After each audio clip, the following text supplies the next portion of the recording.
പുനർജനനി case പുറത്തു വന്നാൽ കേക്കച്ചൻ അകത്താകും. പരമ്പരയുടെ രണ്ടാം ഭാഗം.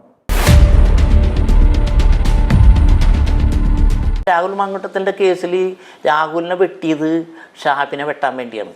ഒരു വീട് സതീശൻ പിരിച്ച പൈസയും കൊണ്ട് ഉണ്ടാക്കിയെന്ന് കാണിച്ചു തന്നു കഴിഞ്ഞാൽ ഞങ്ങൾ സതീശൻ്റെ കാല് കഴുകി വെള്ളം കുടിക്കാം. അടുത്ത തവണയും ഈ CPI സീറ്റ് നിലനിർത്തുകയാണെങ്കിൽ 3 കോടി രൂപ കൊടുത്തേക്കാം. ഒപ്പം സ്ഥാനാർത്ഥിയുടെ ഇലക്ഷൻ ചെലവും സതീശൻ വഹിച്ചോളാന്നാണ് പറഞ്ഞേക്കണത്. അപ്പം പിന്നെ പറവൂർ സതീശൻ എങ്ങനെയാണ് ജയിക്കണേന്നുള്ള രീതിയിൽ കൂടുതൽ പറയണ്ടല്ല. VD സതീശൻ്റെ ഓഫീസ് സെക്രട്ടറി ആയിരുന്ന താരകേശ്വരൻ്റെ ഭാര്യ പറഞ്ഞ വീഡിയോ കണ്ടാൽ സതീശൻ എന്താണെന്ന് മനസ്സിലാവും. കേരളം കണ്ട അഴിമതി വീരന്മാരിൽ ഒന്നാമൻ, പെണ്ണുപിടിയിൽ ഒന്നാമൻ, സാമൂഹ്യ വിരുദ്ധനാണ്. രാത്രിയായ മദ്യപാനം. 15 കൊല്ലം ഇപ്പം സതീശൻ്റെ ചെല്ലും ചെലവിൽ സതീശനാണ് അവളെ സ്പോൺസർ ചെയ്യണത്, ആ പെൺകൊച്ചിനാണ് പറഞ്ഞു. അപ്പം സതീശൻ പറയണ കേട്ടിട്ടാണ് ഈ വെടി പൊട്ടിച്ചത്. ഈ 3 വർഷക്കാലം ഈ പരാതി ഉണ്ടെന്ന് ഈ കുട്ടി പറയുമ്പോഴും ഈ സതീശനോട് പരാതി പറഞ്ഞെന്ന് പറഞ്ഞിട്ടും പരാതി കൊടുത്തെന്ന് പറഞ്ഞിട്ടും ആ പരാതി പോക്കറ്റിൽ വെച്ചിട്ട് ഇപ്പം വെടി പൊട്ടിച്ചത് എന്താണെന്നാണ് നമ്മൾ ആലോചിക്കേണ്ടത്. മിഷൻ 60യുടെ 38ാം ദിനത്തിൽ പറവൂർ മണ്ഡലത്തിലെ വോട്ടറും സതീശനെ കഴിഞ്ഞ 45 വർഷക്കാലം അടുത്തറിയാവുന്ന ആളുമായ മുൻ യൂത്ത് കോൺഗ്രസ് എറണാകുളം ജില്ലാ സെക്രട്ടറി ആയിരുന്ന PS രാജേന്ദ്രപ്രസാദ് VD സതീശനെ കുറിച്ച് നടത്തുന്ന വെളിപ്പെടുത്തലുകൾ തുടരുന്നു. ഇയാൾ ഒതുക്കി വെട്ടി നിർത്തിയേക്കുന്ന നേതാക്കന്മാരൊക്കെയാണ്? കേരളത്തിലെ സീനിയർ നേതാക്കന്മാരെല്ലാം വെട്ടി ഒതുക്കി. എന്നാലും സ്പെസിഫിക് ആയിട്ട് പറയാവുന്ന ഇപ്പൊ എറണാകുളം ജില്ലയിൽ തന്നെ KV തോമസിനെ ആദ്യം ചാടിച്ച്. അതിന്റെ പിന്നിൽ ഇയാൾ തന്നെയാണ്. അപമാനിച്ചല്ലേ വിടുന്നത്. പത്മജ വേണുഗോപാൽ, സംഘടനാ ചുമതലയുണ്ടായിരുന്ന KP അനിൽകുമാർ, അങ്ങനെ ഒരു മിക്ക സീനിയർ നേതാക്കന്മാർ അപമാനഭാരം കൊണ്ടാണ് ഈ പാർട്ടി വിട്ടത്. രാഹുൽ വിഷയത്തിൽ മാത്രമാണ് ആളുകൾക്ക് ഇതിന്റെ പിന്നിൽ കളിച്ചത് ഇയാളാണെന്ന് മനസ്സിലാക്കിയത്. ഇതുപോലെ സതീശന്റെ യഥാർത്ഥ രൂപം അറിയണത് രാഹുൽ മാങ്കൂട്ടത്തിൻ്റെ കേസിലാണ്. കാരണം രാഹുൽ മാങ്കൂട്ടത്തിൻ്റെ കേസിൽ രാഹുലിനെ വെട്ടിയത് ഷാഫിനെ വെട്ടാൻ വേണ്ടിയാണ്. കാരണം ഷാഫി പാർലമെൻറ്റ് ഇലക്ഷന് ജയിച്ച് MP ആയതിനു ശേഷം ഡൽഹിയിൽ രാഹുൽ ഗാന്ധിയും പ്രിയങ്ക ഗാന്ധിയുമായിട്ട് നല്ല ബന്ധമായി, മറ്റേ KC വേണുഗോപാലുമായിട്ട് നല്ല ബന്ധമായി കഴിഞ്ഞപ്പോൾ ഇവൻ്റെ ഒരു സ്വപ്നമാണ് ഇവൻ്റെ ചവിട്ടും ഇടിയും കൊണ്ട് കിടക്കുന്ന ഷാഫിയും അല്ലെങ്കിൽ ഇവൻ്റെ ഒരു അനുയായിയായിട്ടുള്ള ഒരു ഷാഫിയെയും മാങ്കൂട്ടത്തിനെയാണ് സതീശൻ പ്രതീക്ഷിച്ചത്. അവർ വേറൊരു റേഞ്ചിലേക്ക് ഉയരുന്നു എന്ന് കണ്ടത് കൊണ്ടാണ് സത്യം പറഞ്ഞു കഴിഞ്ഞാൽ ഈ ഇഷ്യൂ എടുത്തത്. 3 വർഷമായിട്ട് ഈ പരാതി 3 വർഷമായിട്ട് കയ്യിലുണ്ടെന്ന് പറഞ്ഞാൽ അത് ക്രിമിനൽ കുറ്റമല്ലേ? കേരളത്തിലെ ഒരു പ്രതിപക്ഷ നേതാവാണ് അദ്ദേഹം. ഒരു ക്രിമിനൽ കുറ്റം ചെയ്ത MLA-മാരുടെയൊക്കെ പരാതി പോക്കറ്റിൽ അത് കിട്ടിയാൽ 24 മണിക്കൂറിനുള്ളിൽ പോലീസിന് കൈമാറണം. അല്ല, അത് മാത്രമല്ല, എനിക്ക് കൃത്യമായ ബോധ്യമുണ്ട്, തെളിവുണ്ടെന്ന് പറഞ്ഞിട്ട് ഈ അന്വേഷണ ഉദ്യോഗസ്ഥന്മാർ ഇത്രയും നാടൊട്ടുക്കും ഈ ഗർഭം അന്വേഷിച്ച് നടക്കുമ്പോഴും ഗർഭചിത്രം അന്വേഷിച്ച് നടക്കുമ്പോഴും ഇയാൾക്ക് എന്തുകൊണ്ട് ഇയാളുടെ കയ്യിലുള്ള ഈ ബോധ്യവും തെളിവും ആ അന്വേഷണ ഉദ്യോഗസ്ഥർക്ക് കൊടുത്തുകൂടാ? അതെ, ഒന്നെങ്കിൽ ഇയാളെ സംരക്ഷിക്കണം. ഇത് മറ്റ് 2 പണിയും കൂടെ ചെയ്തിട്ട്, അതായത് ഒന്നെങ്കിൽ ചേർത്ത് നിർത്തി ഇതിനെ എതിർത്ത് സംരക്ഷിക്കണം, അതല്ലെങ്കിൽ ഇവനെ അകത്താക്കണം. അന്നേരം ഇതിനെ ഉദ്ദേശം പറഞ്ഞാൽ ഇവർ അന്വേഷണ കമ്മീഷനെയും വെക്കത്തില്ല. അന്നേരം ഇതിനെ ഇട്ട് നാറ്റി ഈ വിഷയം സോൾവ് ആക്കാതെ ഈ പ്രസ്ഥാനത്തെ നാറ്റിക്കുക എന്നുള്ള ആ ഒരു നിലപാടെടുക്കാൻ ഇയാളുടെ കാരണം എന്താ? കാരണം ഈ മുഖ്യമന്ത്രി സ്വപ്നം ഇനിയും നടക്കില്ല. രാഹുൽ ഗാന്ധി തന്നെ വിളിച്ചു പറഞ്ഞിട്ടുണ്ട്. കാരണം കേരളത്തിലെ അത് സത്യമാണല്ലേ? കേരളത്തിലെ നേതാക്കന്മാർക്കൊക്കെ വെറുക്കപ്പെട്ട ഒരാളാണെന്ന് കേന്ദ്രത്തിന് ബോധ്യമായി. കാരണം ഒരാളും സതീശനെ പരസ്യമായിട്ട് എതിര് പറയുന്നില്ലെങ്കിലും ഉള്ളിൻ്റെ ഉള്ളിൽ ഒരാൾക്കും സതീശന് ഇഷ്ടമല്ല. ഇത്രയും കാരണം അഹങ്കാരമാണ്. എത്ര സീനിയർ നേതാക്കന്മാരായാലും അവരോട് പെരുമാറുന്നത് വളരെ മോശമായ രീതിയിലാണ്. ആരെയും എവിടെ വെച്ച് അവമാനിക്കുന്നതിനും ഒരു മടിയില്ല. ഒരു അഹങ്കാരത്തിൻ്റെ പ്രതിരൂപമാണ് സതീശൻ. ഇദ്ദേഹത്തിൻ്റെ ഈ പുനർജനി കേസുമായിട്ട് ബന്ധപ്പെട്ട് എന്താണ് ഈ വലിയ വിവാദം വരുന്നു? ഈ പുനർജനി എന്ന് പറഞ്ഞ സംഭവം എന്താണ്? ഇദ്ദേഹത്തിൻ്റെ ആ പദ്ധതി എന്തായിരുന്നു? അതിൻ്റെ പിന്നിൽ നടന്ന തട്ടിപ്പും കാര്യങ്ങളൊക്കെ എന്താണ്? 2018 പ്രളയത്തിന് ശേഷം പറവൂർ ഏറ്റവും കൂടുതൽ നാശമുണ്ടായ ഒരു നിയോജകമണ്ഡലമാണ്. അപ്പം ആ സമയത്ത് തന്നെ പറവൂർ പുനർജനി പറവൂരിൻ്റെ ഒരു വിഭാഗം കൂടിയുണ്ട് എന്നും പറഞ്ഞുകൊണ്ടാണ് ഈ പുനർജനി തുടങ്ങുന്നത്. അതൊരു രജിസ്റ്റേർഡ് സംഘടനയല്ല. പക്ഷേ ഈ സംഘടനയുടെ പേര് പറഞ്ഞിട്ട് പുനർജനി പറവൂരിൻ്റെ പുതുജീവൻ എന്നാണ് അതിൻ്റെ ക്യാപ്ഷൻ. ആ പേരിട്ടിട്ടാണ് പുള്ളി ഈ പുനർജനി എന്ന് പറഞ്ഞുകൊണ്ടാണ് ഈ പിരിവുകൾ മുഴുവൻ നടത്തുന്നത്. പക്ഷേ പുനർജനിക്ക് കണക്കില്ല, ഒരു ഓഫീസില്ല, ഉത്തരവാദിത്തപ്പെട്ടവരില്ല. അപ്പോൾ ഈ പുനർജനിയുടെ പേര് പറഞ്ഞിട്ട് കേരളത്തിൽ മാത്രമല്ല വിദേശത്ത് പോയി, ഇപ്പോൾ കേരളത്തിലെ പിരിവ് അവിടെ നിൽക്കട്ടെ, വിദേശത്ത് പോയി പിരിക്കാനായിട്ട് അന്നത്തെ മന്ത്രിസഭ അനുമതി ചോദിച്ചിട്ട് കേന്ദ്രം കൊടുത്തില്ല. കേരള ഗവൺമെൻറ് മുഖ്യമന്ത്രിക്ക് വരെ കേന്ദ്രം പിരിക്കാനായിട്ട് അനുമതി കൊടുത്തില്ല. കോടിക്കണക്കിന് രൂപ വന്ന് വിദേശികൾ കൊടുക്കാൻ തയ്യാറായി. ഓഫർ ഉണ്ടായിരുന്നു. ആ സമയത്ത് സതീശൻ ആരോടും അനുമതി വാങ്ങാതെ വിദേശത്ത് പോയിട്ട് വ്യാപകമായി പിരിവ് നടത്തി. ആ പിരിവ് നടത്തിയാൽ 1 രൂപ പോലും പുനർജനി പദ്ധതിക്ക് വേണ്ടി അവിടെ ചെലവഴിച്ചിട്ടില്ല. ഒരു വീട് സതീശൻ പിരിച്ച പൈസയും കൊണ്ട് ഉണ്ടാക്കിയെന്ന് കാണിച്ചു തന്നു കഴിഞ്ഞാൽ ഞങ്ങൾ സതീശൻ്റെ കാല് കഴുകി വെള്ളം കുടിക്കാം. സാധാരണഗതിയിൽ ഇപ്പം വിദേശത്ത് പോയി ഇങ്ങനെ പുനർജനി പദ്ധതി എന്ന് പറഞ്ഞ് ആ പദ്ധതിയുടെ പേരിൽ പണം പിരിച്ചു നോക്കുക. ആ പണം ഇന്ത്യയിലേക്ക് കൊണ്ടുവരണ്ടേ? ഏതെങ്കിലും ഒരു അക്കൗണ്ട് വഴി, ഒന്നേ പുനർജനിയുടെ അക്കൗണ്ട് വഴിയോ വേറെ ഏതെങ്കിലും രീതിയിൽ ഈ പണം ഇവിടെ ഇന്ത്യയിലേക്ക് വരണ്ടേ? അങ്ങനെ പണം വന്നതായിട്ടൊരു തെളിവോ രേഖയുണ്ടോ? ആകെ ഒരു ബർമിംഗ്ഹാമിലെ കുറച്ച് ചെക്കുകൾ കേരളത്തിൽ വന്നതല്ലാതെ വ്യാപകമായി നടത്തിയ പിരിവുകൾ ഒന്നും തന്നെ ഇന്ത്യയിലേക്ക് വന്നിട്ടില്ല. കാരണം സതീശന് വിദേശത്ത് ഒത്തിരി ബിനാമി ഏർപ്പാടുകളുണ്ട്, അങ്ങോട്ടേക്ക് പോയേക്കാണ് ഈ പണം മുഴുവനും. അതുപോലെ ഇദ്ദേഹം ഈ പുനർജനി പദ്ധതിയുമായി ബന്ധപ്പെട്ട് കുറെ വീടുകളൊക്കെ ഇയാൾ ഇവിടെ ചെയ്തു കൊടുത്തിട്ടുണ്ട്. അന്നേരം ആ പണം ഉപയോഗിച്ചായിരിക്കത്തില്ലേ ഇവിടെ ഈ വീടുകൾ വെച്ചു കൊടുത്തത്? ഈ 200 ചില്ലാനും വീടുകൾ പണിത കയ്യിൽ 25 വീട് ആസാദ് മൂപ്പൻ പണിത് കൊടുത്താണ്. മൂപ്പൻ ഗ്രൂപ്പിന്റെ ആസാദ് ഗ്രൂപ്പ്. അതേപോലെ ലയൺസ് ക്ലബ്ബ് ഒരു 5 വീട് പണിത് കൊടുത്തിട്ടുണ്ട്. നിരവധി സഹകരണ സംഘങ്ങൾ കോൺഗ്രസ് ഭരിക്കുന്നത് വീടുകൾ പണിതാണ്. പിന്നെ വ്യക്തികൾ ഓഫർ ചെയ്യുന്നുണ്ട്. കാരണം ദുരിതങ്ങൾ കണ്ടിട്ട് ഇതെല്ലാം ആളുകൾക്ക് പണിയാനുള്ള സൗകര്യങ്ങൾ ചെയ്ത് ഉദ്ഘാടനം വരുമ്പോൾ എന്ത് ചെയ്യുന്ന അറിയാമോ? പുനർജനി. അതായത് ഓരോ വീടുകൾക്കും ഓരോരോ സ്പോൺസർമാരെ കണ്ടെത്തി അവരുടെ ചെലവിൽ കണ്ടെത്തലിയതല്ല, അവർ സ്വമേധയാ വന്ന് വോളണ്ടിയർലി അവർ വീട് വെച്ച് കൊടുത്തു. പക്ഷേ ഇദ്ദേഹം പ്രഖ്യാപിക്കുമ്പോൾ അത് പുനർജനിയുടെ അണ്ടറിൽ കൊണ്ടുവരും. ചുരുക്കം പറഞ്ഞാൽ പുനർജനിയുടെ പേരിൽ മേടിച്ച പൈസ മുക്കി സ്പോൺസർമാരുടെ പൈസയിൽ പണി നടന്നു. നോക്കുമ്പോഴത്തേക്കും പറയാനായിട്ടാണെങ്കിൽ വീടുകൾ വെച്ചു എന്ന് പറയും. പക്ഷേ അതിൻ്റെ യഥാർത്ഥ ഇൻകം സോഴ്സ് എന്ന് പറയുന്നത് സ്പോൺസർമാരുടെയും പുനർജനി പദ്ധതി പ്രകാരം കളക്ട് ചെയ്ത പൈസ മുക്കി. ഇതല്ലേ ഇതിൻ്റെ യാഥാർത്ഥ്യം? അതാണ് സംഭവം. അതിൻ്റെ ആ കേസിൽ പിന്നെ എന്തുകൊണ്ടാണ് സംസ്ഥാന സർക്കാർ ഇത്രയും കൃത്യമായ തെളിവുകൾ എവിഡൻസ് ഉള്ള ഈ വിഷയത്തിൻ്റെ ഒരു അവസ്ഥ എന്താണ്? ഈ കേസ്, ഈ പുനർജനിയുടെ കേസ് കൊടുത്തിരിക്കുന്നത് ചാലക്കുടി നീറ്റ ജലാറ്റിൻ്റെ ആക്ഷൻ കൗൺസിൽ ചെയർമാൻ ജെയ്സൺ പാനികുളങ്ങരയാണ്. അദ്ദേഹം ഇന്ത്യയിലെ വിവിധ ഏജൻസികളിൽ ഇപ്പോൾ വിദേശത്ത് പോയി പിരിച്ചതുകൊണ്ട് വിവിധ ഏജൻസികൾക്ക് പരാതി കൊടുത്തിട്ടുണ്ട്. അതിൻ്റെ ഭാഗമായിട്ട് വിജിലൻസ് അന്വേഷണം നടന്നു. CBIക്ക് കൊടുത്തത് കത്ത് അവർ വിജിലൻസിനോട് അന്വേഷിച്ച് റിപ്പോർട്ട് കൊടുക്കാൻ പറഞ്ഞു. അപ്പോൾ ഈ കേസ് വിദേശത്ത് നടന്ന പിരിവായതുകൊണ്ട് വിജിലൻസിന് ഒരു പരിധി ഉണ്ടല്ലോ. അങ്ങനെ ജെയ്സൺ പാനികുളങ്ങര ഹൈക്കോടതിയിൽ ഇത് CBIക്ക് വിടണമെന്ന് പറഞ്ഞ് ഹൈക്കോടതിയിൽ പോയി. ഹൈക്കോടതി പോയപ്പോൾ വിജിലൻസിൻ്റെ അഭിഭാഷകൻ വന്നിട്ട് പറഞ്ഞത് ഞങ്ങൾ അന്വേഷിച്ചുകൊണ്ടിരിക്കുകയാണെന്ന് പറഞ്ഞു. അപ്പോൾ ഒരേ സമയം 2 ഏജൻസി അന്വേഷിക്കാൻ പാടില്ല ഒരു കുറ്റകൃത്യം. അങ്ങനെ ഹൈക്കോടതി പറഞ്ഞ് ഇപ്പോൾ ഒരു ഏജൻസി അന്വേഷിച്ചുകൊണ്ടിരിക്കുകയല്ലേ, അത് കഴിഞ്ഞിട്ട് നമുക്ക് മറ്റൊരു ഏജൻസി ആലോചിക്കാമെന്ന് പറഞ്ഞു.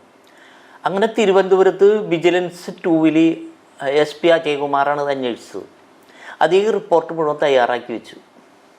പക്ഷേ ഈ റിപ്പോർട്ട് ഇപ്പോൾ അടയിരിക്കുകയാണ്. കാരണം ഇത് കേന്ദ്ര ഏജൻസിക്ക് വിടേണ്ടതാണ്, നമ്മുടെ CBI അന്വേഷിക്കേണ്ട കേസാണ്. പക്ഷെ അത് അദ്ദേഹം മുഖ്യമന്ത്രി പിണറായി ആയിട്ടൊരു അന്തർധാര ഉണ്ടെന്നുള്ളതാണ് ഇപ്പോൾ രാഷ്ട്രീയ വൃത്തങ്ങളിൽ മുകളിൽ കോൺഗ്രസ്സിലായാലും ഇടതുപക്ഷത്തിലായാലും. അതല്ലെങ്കിൽ പ്രതിപക്ഷത്തിനെതിരെ ആഞ്ഞടിക്കാവുന്ന ഇത്രയും കൃത്യമായൊരു സംഭവം ഉണ്ടെങ്കിൽ അതിനെക്കുറിച്ച് ശബ്ദിക്കുന്ന പോലുമില്ലല്ലോ, മിണ്ടുന്ന പോലുമില്ലല്ലോ. അത് നമ്മൾ ഒറ്റ കാര്യം ശ്രദ്ധിച്ചാൽ മതി. സതീശനും ഈ 4 വർഷക്കാലമായിട്ട് നിയമസഭയിലും പുറത്തും ഭയങ്കര ഗീർവാണം കാച്ചു, പക്ഷെ ഒന്നിനും റിസൾട്ടില്ല.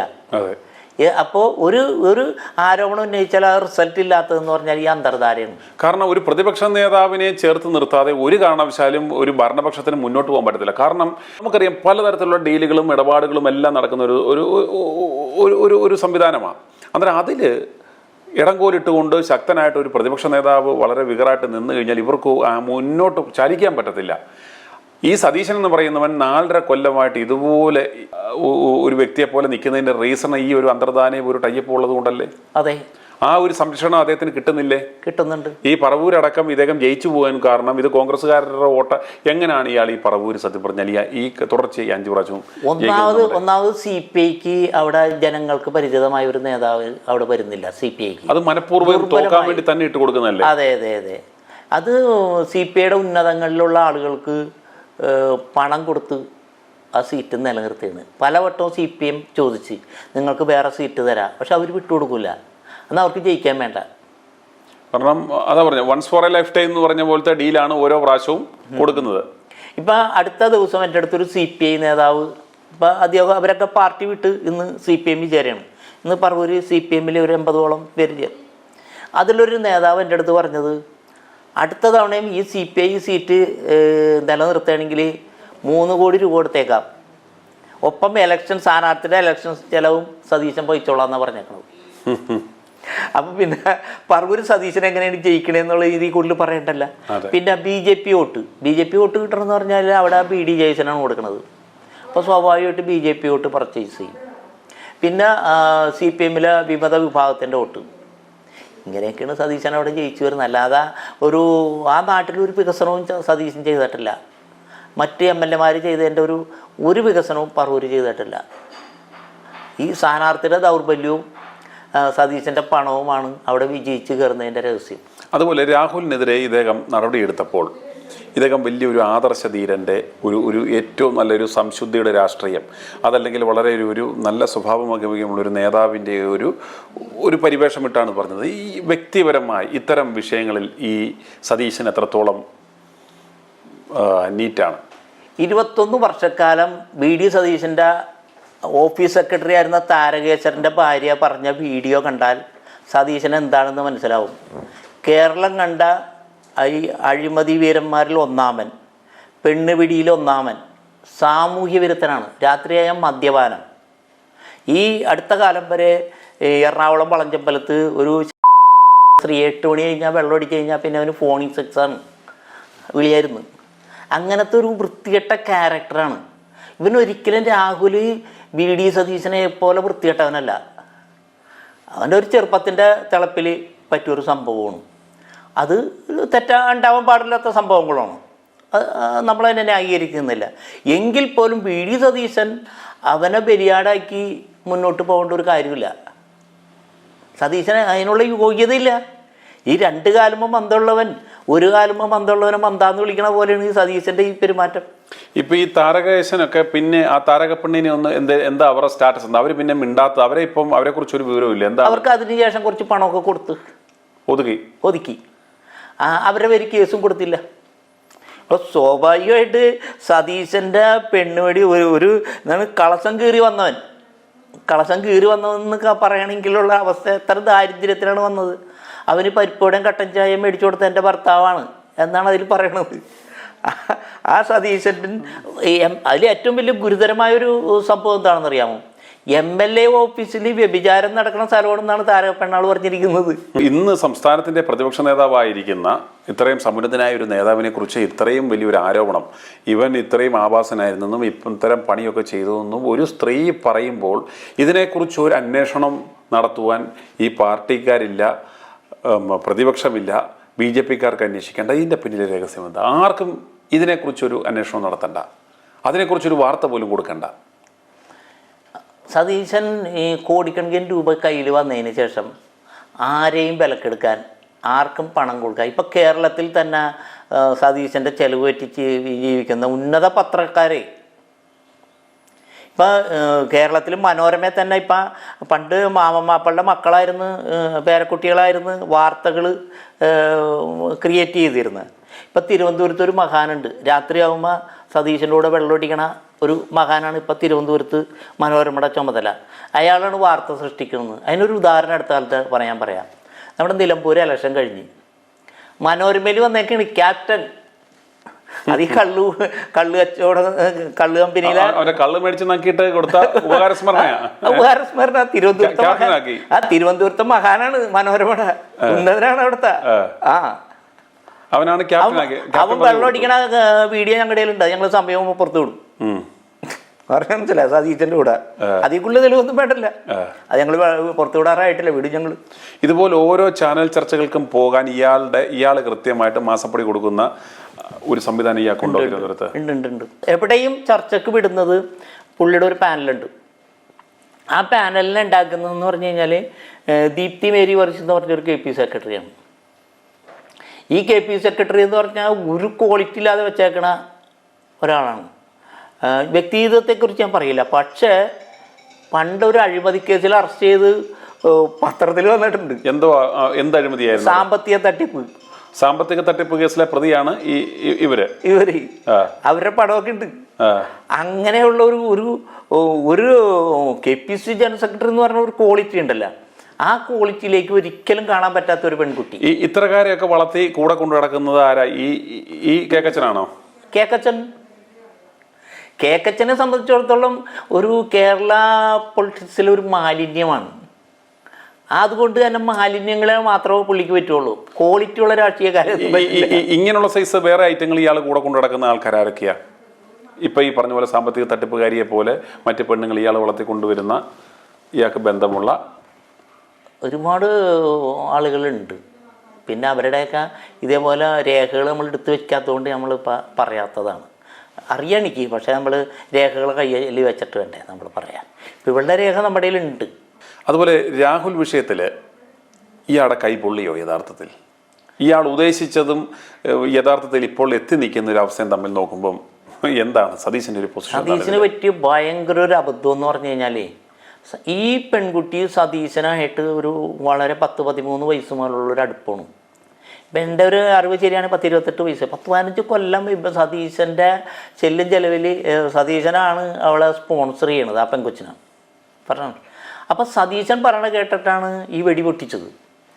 ഈ 3 വർഷക്കാലം ഈ പരാതി ഉണ്ടെന്ന് ഈ കുട്ടി പറയുമ്പോഴും, ഈ സതീശനോട് പരാതി പറഞ്ഞെന്ന് പറഞ്ഞിട്ടും പരാതി കൊടുത്തെന്ന് പറഞ്ഞിട്ടും ആ പരാതി പോക്കറ്റിൽ വെച്ചിട്ട് ഇപ്പം വെടി വെട്ടിച്ചത് എന്താണെന്നാണ് നമ്മൾ ആലോചിക്കേണ്ടത്. അതെ, അതാണ് നമ്മൾ പിന്നെ ഇത് സതീശൻ ചെയ്യിപ്പിച്ചാണെന്ന് കേരള ജനതയ്ക്ക് മനസ്സിലായതാണ് സതീശന് പറ്റിയ ഏറ്റവും വലിയ പരാജയം. എന്താണെന്നറിയാമോ? സ്വന്തം മകളെ പോലും താലോലിക്കാത്ത രീതിയിലാണ് ഈ പെൺകുട്ടിക്ക് വായിൽ കേക്ക് വെച്ച് കൊടുക്കുന്നത്. ഈ കേക്കച്ചൻ കേക്ക് വെച്ച് കൊടുക്കുന്നത്. അല്ല, ഈ ആരോപണം ഉന്നയിച്ച രാഹുലിനെതിരെ ഇവര് ഉള്ള ഒരു ഫോട്ടോയോ ഒരു തെളിവ് പോലും ഇല്ല. എന്നാൽ ഈ കേക്കച്ചൻ കേക്ക് മുറിക്കുന്നതും വായിൽ കേക്കും വെച്ച് കൊടുക്കുന്നതും എല്ലാ തെളിവുകളും വെച്ച് കൊടുക്കുന്നത് സ്വാഭാവികമായിട്ട്. എന്നിട്ട് ഈ കോൺഗ്രസ്സുകാരെന്ന് പറയുന്ന പൊട്ടന്മാർ എന്തുകൊണ്ട് ചോദിച്ചില്ല? നേതാവെ, അതൊക്കെ ഇരിക്കട്ടെ, രാഹുലിന്റെ വിഷയം അവിടെ നിൽക്കട്ടെ. നിങ്ങളും ഈ സ്ത്രീയും തമ്മിൽ, അതായത് ഒരു ഇടതുപക്ഷ ശക്തനായ സ്വന്തം മണ്ഡലത്തിലെ ഇടതുപക്ഷ നേതാവിൻ്റെ ദേശാഭിമാനിയിലെ ഒരു ജീവനക്കാരൻ്റെ മോളും നിങ്ങളും തമ്മിൽ എന്ത് ബന്ധുവാണ്? അവിടെ പരിപാടിക്കും നിങ്ങളുടെ ബർത്ത്ഡേക്കും കേക്ക് മുറിച്ച് സ്വന്തം ഭാര്യയും മക്കളെയും പോലും ഇല്ലാത്ത ഒരു സ്വാതന്ത്ര്യം ഇവളുമായിട്ട് നിങ്ങൾക്ക് എന്താണുള്ളത് എന്ന് ഏതെങ്കിലും ഒരു പൊട്ടൻ, ഏതെങ്കിലും ഒരു കോൺഗ്രസ്സുകാരൻ ഇയാളോട് ചോദിക്കാത്ത എന്താ? ചോദിച്ചാൽ അവനെ പിറ്റേ ദിവസം സതീശൻ നശിപ്പിച്ച് കളയും. അതിനൊരു ഉദാഹരണം ഞാൻ ഈ അടുത്ത കാലത്ത് പറഞ്ഞുതരാം. ഈ രാഷ്ട്രീയകാര്യ സമിതിയിൽ വണ്ടൂർ MLA-യും മുൻ മന്ത്രിയുമായ അനിൽകുമാർ VD സതീശൻ സർവേ നടത്തി അടുത്ത തെരഞ്ഞെടുപ്പിൽ സീറ്റ് ഏതൊക്കെ കോൺഗ്രസ്സിൽ മത്സരിക്കാം, വിജയിക്കാം, ഒരു ലിസ്റ്റൊക്കെ ഉണ്ടാക്കിയെന്ന് പറഞ്ഞു കഴിഞ്ഞപ്പോൾ രാഷ്ട്രീയക്കാർ സതീശൻ ആര് ചുമതലപ്പെടുത്തിയെന്ന് ചോദ്യം ചെയ്തു. ആ ചോദ്യം ചെയ്തതോടുകൂടി ഉണ്ടല്ല, പിറ്റേ ദിവസം രാവിലെ മുതൽ സൈബർ ഗ്രൂപ്പ് അനിൽകുമാറിനെ അങ്ങോട്ട് നാറ്റിക്കാണ്. പെണ്ണ് കേസും മറ്റതും ക്രിയേറ്റ് ചെയ്യണം അങ്ങോട്ട്. ഒത്തിരി ആരോപണങ്ങൾ സതീശൻ്റെ ഗ്രൂപ്പ് അങ്ങോട്ട്. ഇത് ഡൽഹിയിൽ നിന്ന് ICC ഇടപെട്ട് ആണ് ബ്ലോക്ക് ചെയ്തത്. അപ്പോൾ ആരെങ്കിലും ഒരാൾ പ്രതികരിച്ചാൽ അവനെ നശിപ്പിക്കും സതീശൻ. അപ്പോൾ ഇവൻ സത്യം പറഞ്ഞു കഴിഞ്ഞാലുണ്ടല്ല, ഒരു ബോൺ ക്രിമിനലാണ്. സതീശന് ആരെയും എന്തും പറയാം. സതീശനെ കുറിച്ച് പറഞ്ഞാൽ സതീശന് സഹിക്കില്ല, അവന് വെച്ചിരിക്കില്ല. ആ ക്രിമിനൽ ആയതുകൊണ്ടാണ്, ഒരു ക്രിമിനൽ ആയതുകൊണ്ടാണ് രാഷ്ട്രീയക്കാർ പേടിക്കുന്നത്. പരമ്പരയുടെ 3ാം ഭാഗം നാളെ. കെ സുധാകരന്റെ മുറിയിൽ കൂടോത്രം വെച്ചതിന് പിന്നിലും ഈ കേക്കച്ചൻ. i2i News, an eye for truth. i2i News subscribe ചെയ്തിട്ടില്ലാത്തവർ ഇപ്പോൾ തന്നെ സബ്സ്ക്രൈബ് ചെയ്യുക. നോട്ടിഫിക്കേഷൻ ലഭിക്കുവാൻ ബെൽ ബട്ടണും അമർത്തുക.